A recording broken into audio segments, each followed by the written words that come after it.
Why 99% of people use banks wrong. And I mean that literally. See, most people think banks are places to store money.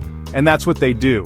They deposit their paycheck, they put it in a checking account, and maybe they stash a little bit into a savings account, and they think that they're being smart. But here's the truth. That strategy just does not work. It will not build you wealth. And you are literally losing money to inflation every single day. Most people would think that's completely crazy. And I would understand that if you don't understand the banking system, but hear me out. Most people would say, Ken, this is a death sentence. There's no possible way that I would be able to sleep at night. But here's the reality. I don't pay that. My tenants do. Yes, they pay me first in the form of rent, and then I pay that in a mortgage. But my tenants pay my mortgages for me. That's how banks work. That's the game that the 1% are playing. That's why their names are on all the biggest buildings in all the big towns. Just look up and you'll see all the prominent bank names up at the very top. Banks collect your deposits and immediately put that money to work, moving massive amounts of cash every single day. When you deposit $1,000, the bank doesn't just let it sit there. They lend out most of it. This is called fractional reserve banking. Your money gets lent out to home buyers, car buyers, or investors, people paying much higher rates than you're earning.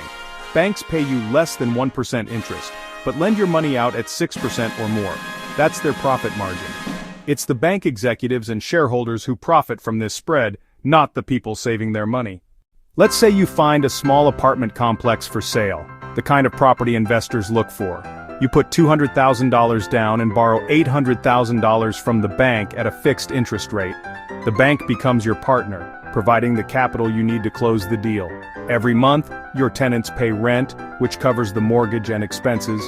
The rent flows in, the mortgage payment flows out, and what's left is your profit, your cash flow. That's how borrowing smartly can create real recurring income every single month. The difference between the wealthy and everyone else starts with understanding good debt versus bad debt. Bad debt is money borrowed for things that lose value the moment you buy them, like a brand new car. Credit card bills and personal loans drain your money every month, keeping you stuck.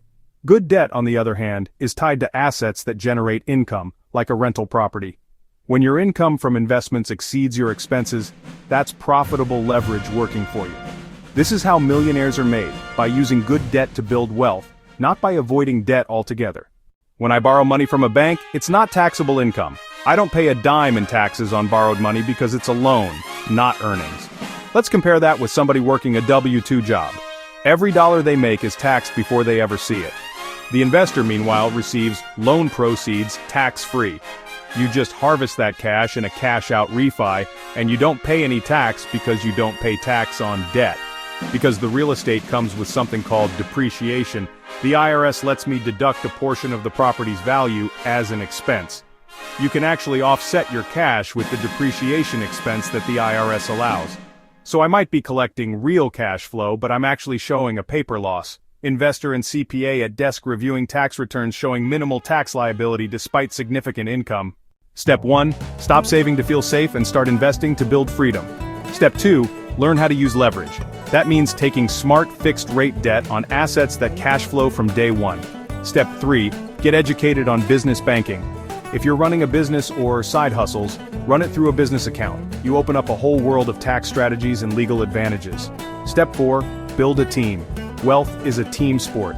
You'll need a good banker, a CPA who knows how to work with investors, and maybe even a mentor who's been down this road.